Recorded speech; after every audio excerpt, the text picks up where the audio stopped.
तो आज की क्लास है हमारी पार्ट 1 की क्लास है और इसमें हम लोग कर्व ट्रेसिंग के बारे में कुछ पढ़ रहे थे। और कर्व ट्रेसिंग में हमने उनके पोलर कर्व्स के बारे में देख रहे थे कि कैसे उनको ट्रेस किया जाता है। तो इसके कुछ रूल्स थे, रूल्स एक बार हम रिपीट कर लेते हैं।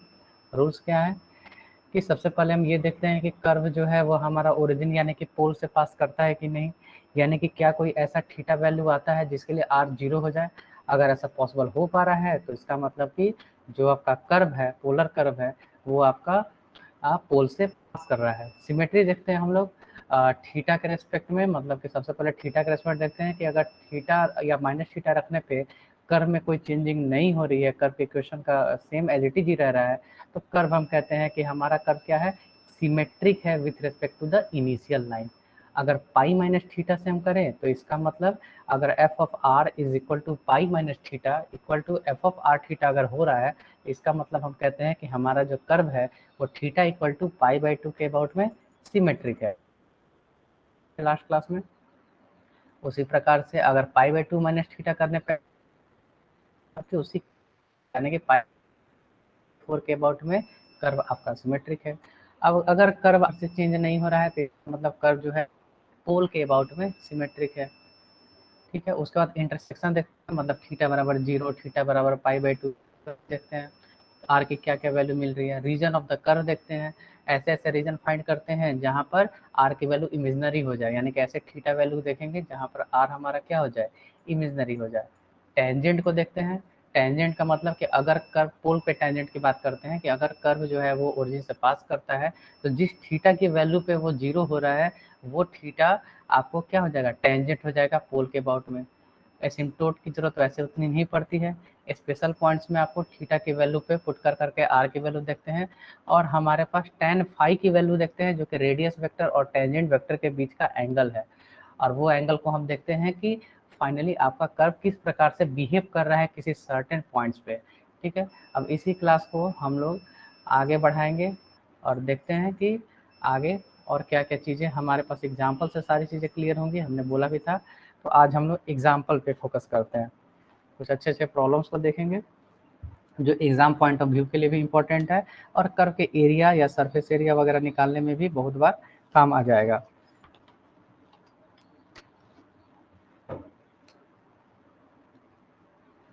तो इसका मतलब कि हमारे पास एक इक्वेशन है, सबसे पहले एक ट्रेस करेंगे हम लोग कर्व को। क्वेश्चन लिखते हैं यहाँ पे, trace the curve, trace the curve r is equal to a into e का पावर m थीटा।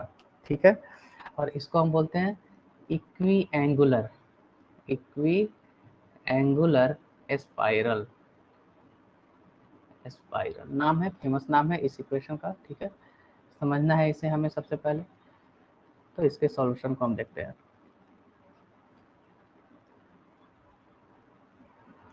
ठीक, ध्यान दीजिए यहाँ पर ए हमने कुछ लिखा नहीं है, लेकिन आप ये एजम्पशन मान के चलेंगे कि ए हमारा ग्रेटर देन 0 है। ठीक है ना, लेस देन 0 की बात नहीं कर रहे हैं, ए हमेशा हमारा क्या है, ग्रेटर देन 0 है। तो यहाँ पर सबसे पहला पॉइंट हम क्या देखते हैं कि हमारा ए हमेशा 0 होता है, 0 से बड़ा होता है सॉरी, और ई का पावर कुछ भी हो जाए एम थीटा, कोई भी एम या थीटा कुछ भी रियल वैल्यू हो, ये हमेशा ग्रेटर देन 0 होता है for all m and theta belonging to real number. तो इसका मतलब हम यहाँ से ये कह सकते हैं दो पॉजिटिव नंबर है ए, ई का पावर एम थीटा, ये भी हमेशा ग्रेटर देन 0 होगा। ठीक है, एम यहाँ पर एम को भी हम मान के चलेंगे दिस इज ऑल्सो पॉजिटिव। ठीक है, तो फर्स्ट पॉइंट में ही हम देखते हैं कि अगर हम थीटा की वैल्यू को बढ़ाते जाएं, यानी कि when we increase the value of theta, then आप ध्यान देंगे हमारे पास क्या मिलेगा, आर की भी वैल्यू जो है, आर्स वैल्यू ऑल्सो इंक्रीजेस। मतलब जब जब थीटा को आप बढ़ाते जाइएगा तो एक्सपोनेंशियल वैल्यू जो है वो बढ़ती जाएगी, यानी कि फाइनली आर की वैल्यू भी आपकी बढ़ती जाएगी। यहाँ पर वेरिएबल का काम क्या कर रहा है, थीटा कर रहा है, दैट इज इंडिपेंडेंट वेरिएबल और r is the dependent variable. ठीक है, ऑर्डिनरी डिफरेंशियल इक्वेशन का एक टॉपिक है, जैसे y इंडिपेंडेंट मतलब y is dependent and x is independent, उसी प्रकार से इस पर हम देख रहे हैं। तो जब जब हम थीटा की वैल्यू को जितना ज़्यादा बढ़ाते जाएंगे आर की वैल्यू उतनी ही ज़्यादा बढ़ती जाएगी। ठीक है, दूसरा पॉइंट क्या देखते हैं। दूसरा पॉइंट, आर जो कि हमेशा पॉजिटिव है तो आर कभी भी जीरो के इक्वल नहीं होगा for any value of theta. इसका मतलब ये कह सकते हैं कि जो आपका कर्व है वो आपका पोल से पास नहीं कर रहा। कर्व डज नॉट या curve do not pass through the origin, pass through the origin और पोल। ठीक है, कर्व जो है वो आपका इससे पास नहीं कर रहा। ठीक है, ओरिजिन से पास नहीं कर रहा। इसके बाद हम क्या देखते हैं कि थीटा की कुछ कुछ स्पेशल वैल्यूज। अच्छा, दूसरी चीज सिमेट्री की भी बात करते हैं। तो क्या थीटा को माइनस थीटा रखने से या आर को माइनस आर रखने से क्या इक्वेशन में चेंजिंग नहीं हो रही है? बिल्कुल हो जाएगी। अगर आप थीटा को माइनस थीटा रखिएगा तो आर आपका हो जाएगा ई का power m of minus theta, और ये कभी भी ई का पावर एम थीटा के इक्वल नहीं है ना। माइनस आर करेंगे तो भी इक्वेशन चेंज हो जाएगा, यानी कि ये जो कर्व है ये आपका सिमेट्रिक नहीं है। The curve is not symmetric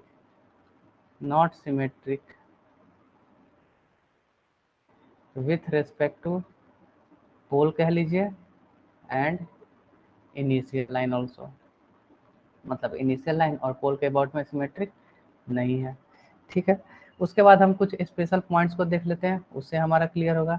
जब पोल से पास ही नहीं करा तो टेंजेंट की बात नहीं करेंगे। ठीक है, अच्छा, फोर्थ नंबर पॉइंट पे अगर हम बात करें तो इसमें हम देखते हैं कि जब हम थीटा की वैल्यू को जीरो रखते हैं तो आर हमारा हो जाता है ए ई का पावर एम इंटू जीरो, यानी कि ए। जब थीटा की वैल्यू को हम थोड़ा सा वैल्यू थीटा की बढ़ाएं तो पाई बाई टू करते हैं तो आर की वैल्यू हमारी क्या हो जाती है ए ई का power m into pi by two, ये ग्रेटर देन ए है। ठीक है ना, मतलब अब जैसे जैसे थीटा को बढ़ाते जाएगा वैसे वैसे वैल्यू बढ़ता जाएगा। थीटा इक्वल टू पाई कर लें, थीटा इक्वल टू पाई लें तो are is equal to A e का पावर एम पाई। ये आपको देखिए ए ई का power m pi by two से बड़ा और ये ए से बड़ा।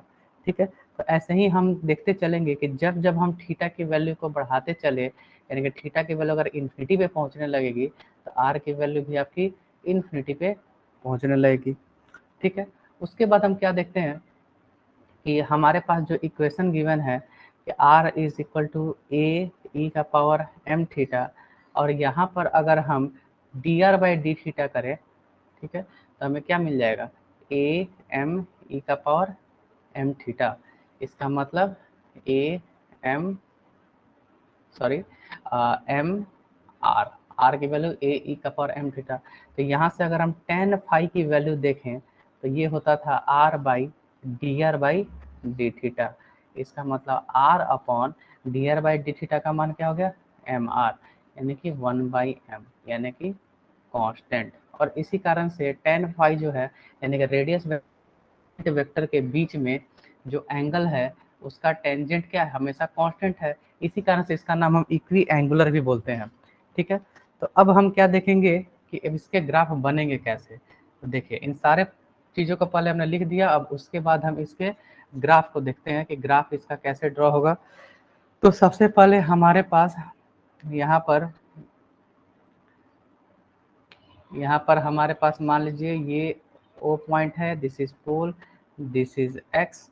ठीक है, एंड इसके बाद हम क्या देखते हैं कि ये हमारा जो थीटा इक्वल टू जीरो रखने पे हमें क्या वैल्यू मिला था, थीटा इक्वल टू जीरो रखा था तो आर इक्वल टू ए मिल गया था। तो ए पॉजिटिव है तो दाहिने साइड यानी कि दिस इज ए।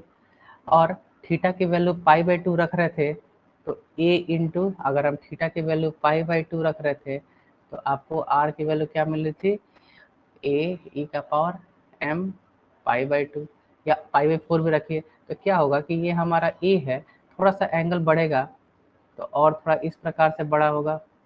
इधर अगर एंगल हम बढ़ा रहे हैं तो थोड़ा और बड़ा होगा, इधर अगर बढ़ा रहे हैं तो थोड़ा सा और बड़ा होता जाएगा। ये मान लीजिए पाई बाई टू की बात कर रहे हैं तो थोड़ा सा और बड़ा होगा।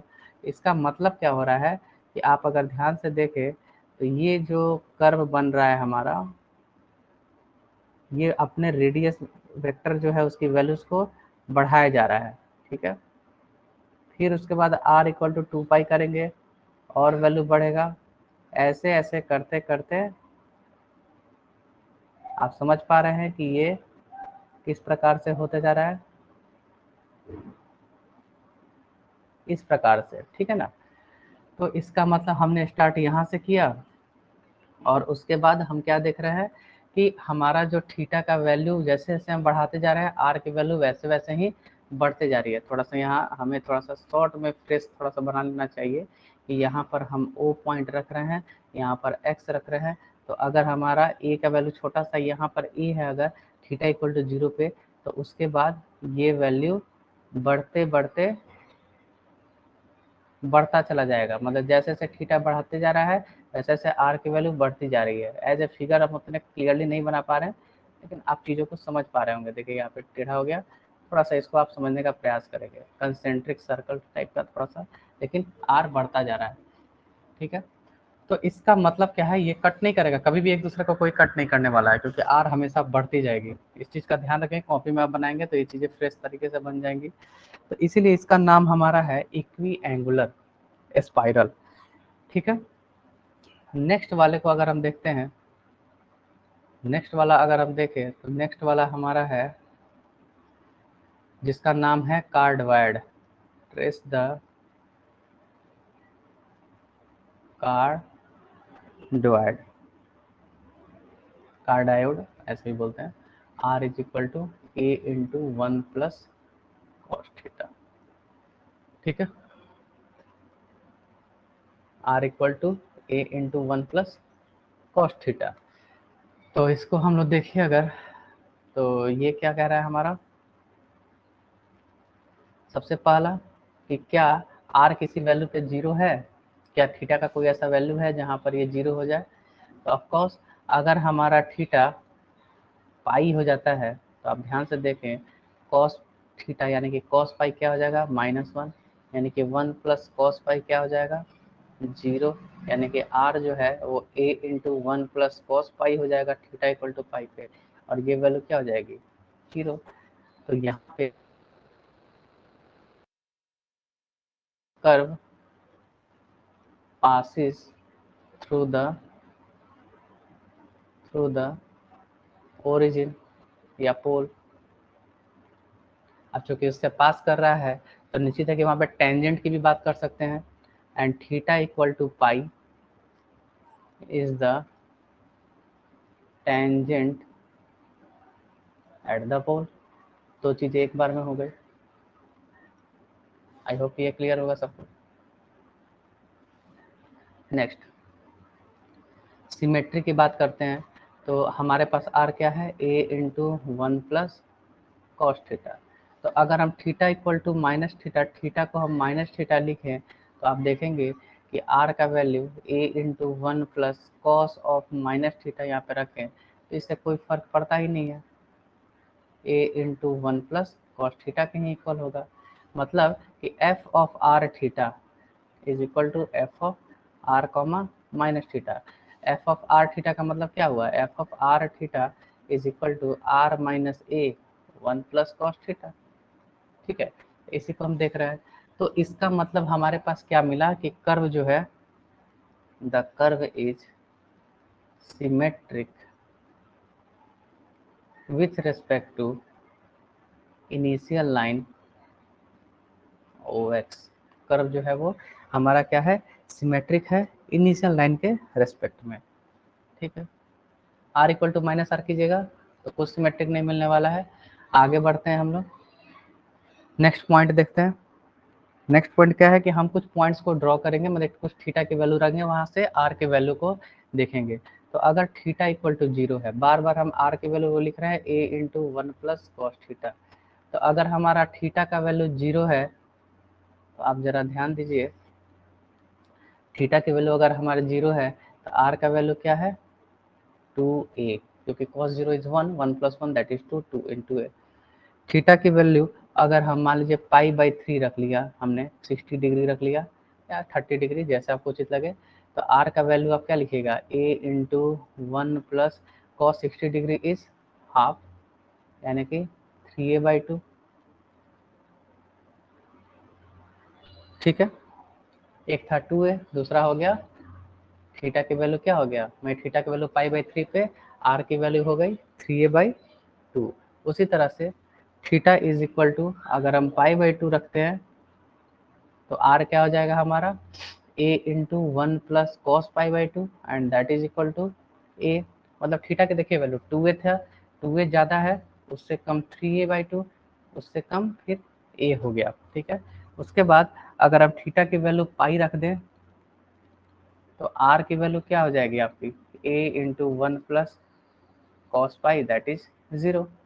तो यानी कि थीटा को जब 0 से पाई की तरफ ले जा रहे हैं तो आर की वैल्यू क्या हो रही है, डिक्रीज कर रही है, आर इज डिक्रीजिंग। ठीक है, और जब इतना बन जाए तो निश्चित है कि हम सब चूंकि सिमेट्रिक है तो पाई से 2 पाई की चर्चा करने की जरूरत हमें नहीं है। ठीक है, दूसरी बात ये भी, अगर आप डेरिवेटिव से देखना चाहें, अगर आप इसको डेरिवेटिव से देखना चाहें तो चौथा नंबर अगर हम इसमें डेरिवेटिव भी लगा कर देखें तो r इक्वल टू हमारा है a into 1 plus cos theta. ये तो पॉइंट्स देके बताया ना, अब आप डेरिवेटिव देके बता सकते हैं। तो dr बाई डी थीटा को अगर आप देखें तो ये क्या हो जाएगा आपका, माइनस ए साइन थीटा। ठीक है, माइनस ए साइन थीटा। तो यहाँ से आप ये देख सकते हैं ना कि जब जब थीटा की वैल्यू, यहाँ पे नोट में लिख सकते हैं कि व्हेन थीटा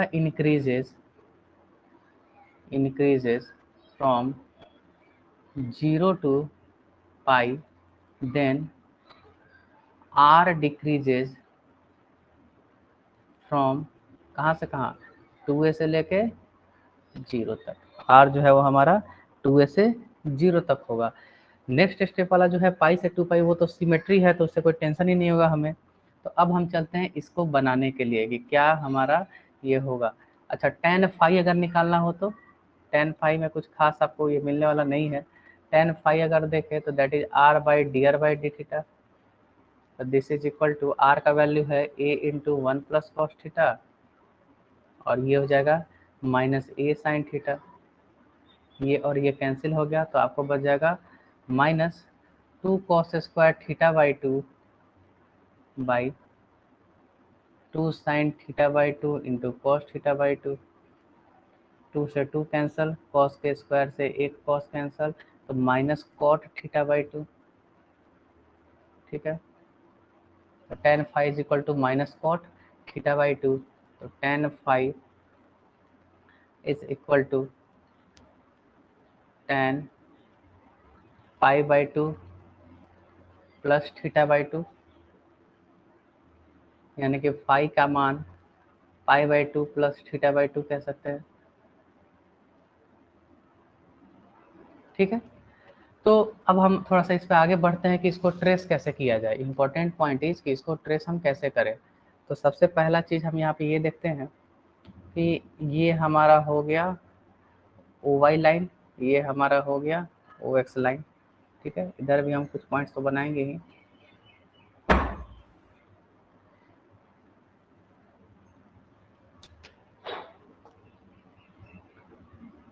यहाँ पे आपका पोल है, यहाँ पे एक्स है, यहाँ पे वाई है, ये आपका थीटा बराबर 0 के लिए है, ये आपका theta equal to pi by 2 के लिए है, इधर आपका थीटा इक्वल टू पाई के लिए है। बाकी चीज़ें अपने आप क्लियर हो जाएंगी। तो जब हम थीटा के वैल्यू को 0 रख रहे थे तो हमें फाइनल वैल्यू मिल रहा था 2a। ठीक है, जब हम थीटा की वैल्यू को पाई बाई 3 रख रहे थे तो 3a/2 मिला था। मतलब r की जो वैल्यू है, ये आपका r का वैल्यू है थीटा बराबर 0 के लिए। थोड़ा सा हम दूसरे कलर का इस्तेमाल करते हैं। ठीक है, अब theta equal to pi by 3 यानी कि 60 डिग्री की बात करें या 45 डिग्री की बात करें, जैसे छोटे छोटे पॉइंट्स पे आप देखते जाएंगे तो ये घटते घटते घटते घटते पाई बाई 2 होते होते ये आपको आ जा रहा है कहाँ पे, पाई बाई 2 पे। ये क्या वैल्यू दे रहा है, ए का वैल्यू दे रहा है। यहाँ पर क्या हो रहा है हमारा, ए हो रहा है। और फिर उसके बाद ये अभी भी घट ही रहा है, आर की वैल्यू, और घटते घटते घटते घटते जैसे ही theta equal to pi by 2 हो रहा है तो ये वैल्यू कैसी हो जा रही है, इस प्रकार से हो जा रही है, नहीं 0 हो जा रही है। यहाँ पर देखिए इसको,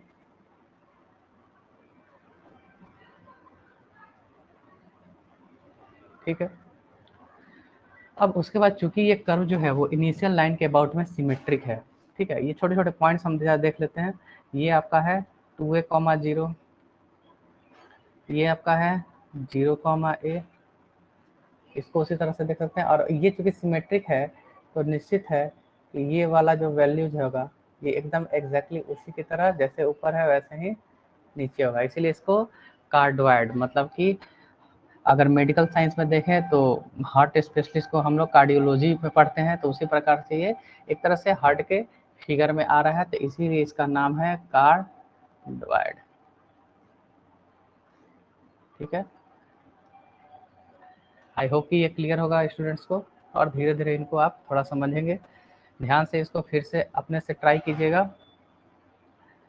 r इक्वल टू 2a, यहाँ पे r इक्वल टू अगर जो भी है देखते जाइए, r की वैल्यू धीरे धीरे घटते जा रही है, धीरे धीरे घट के यहाँ हो गई, फिर उसके बाद और घटा और घटा और घटते घटते 0 पे आ गया, और फिर उसके बाद नेक्स्ट चीज सेम एज इट इज, जैसे ऊपर वैसा ही नीचे, इस चीज़ों को बनाना होता है। तो ये जो कर्व है ये हमारा कहलाता है कार्डियोइड। ठीक, तो ये एक स्पेशल केस हुआ।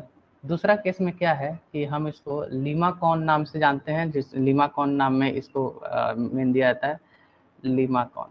तो इसमें क्या होता है कि r इज इक्वल टू, अब a plus B cos theta ले लें, है ना। ये सभी a और b सभी के सभी क्या है, पॉजिटिव्स हैं, इसमें कोई टेंशन वाली बात नहीं है।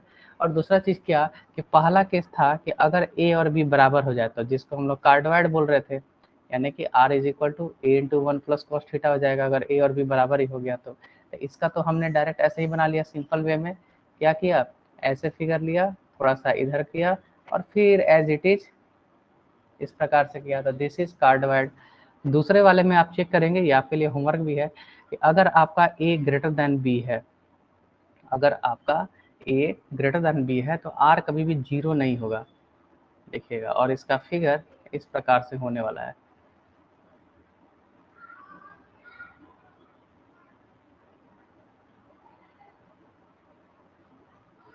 प्रयास करेंगे सभी, ठीक है।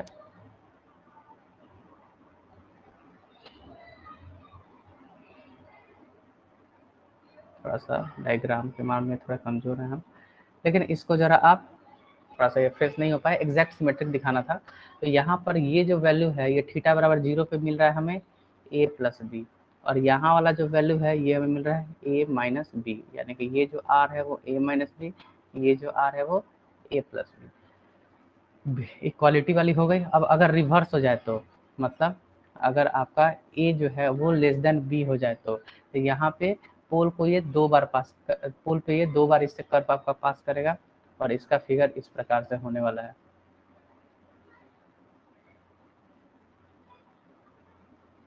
ये जाएगा ऐसे, यहाँ से पास करेगा ये, और एकदम एग्जैक्ट सिमेट्रिक। ठीक है, तो ये वाला आपका वैल्यू है थीटा इक्वल टू 0 पे, तो that is a plus b. ये वाला जो वैल्यू है आपका थीटा इक्वल टू पाई करेंगे तो that is a minus b. ठीक है, यहाँ पे वैल्यू थीटा बराबर पाई बाई 2 रखेंगे तो यहाँ पर r की वैल्यू आपकी हो जाएगी, थीटा इक्वल टू पाई करेंगे तो ये आपका a हो जाएगा, यहाँ आपका माइनस आई होप कि pi by 2, yes, a plus r equal to a plus B cos theta.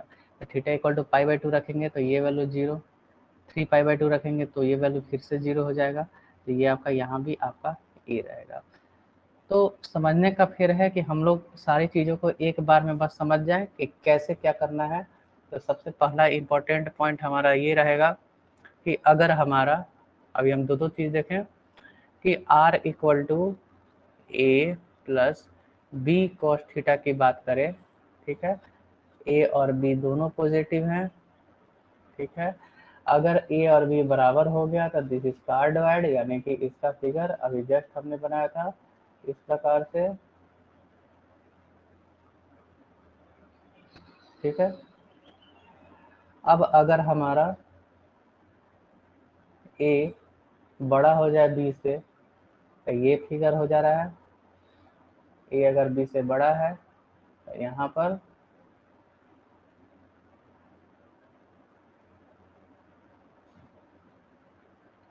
ठीक है,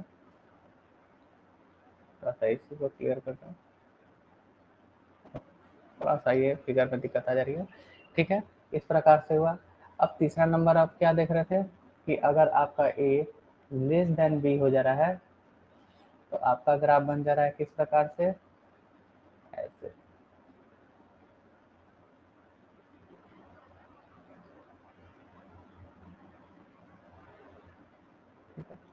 इसको समझने का प्रयास करेंगे, बाकी चीज़ें अपने आप क्लियर हो जाएंगी।